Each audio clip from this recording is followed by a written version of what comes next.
नमस्कार सर्वांना. आज आपण प्रार्थना कशी करावी हे बघणार आहोत.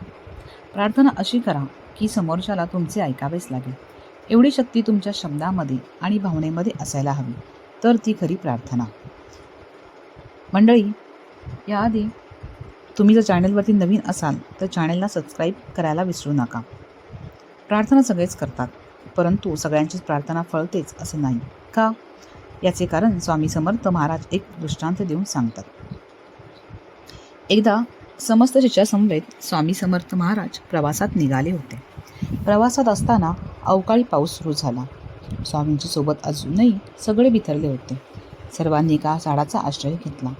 सगळेजण पाऊस थांबण्याची वाट पाहत होते, परंतु पावसाचा जोर वाढतच चालला होता. असेच चालत राहिले तर पूरसदृश्य परिस्थिती निर्माण होईल, या भीतीने सगळे भक्त स्वामींना शरण गेले.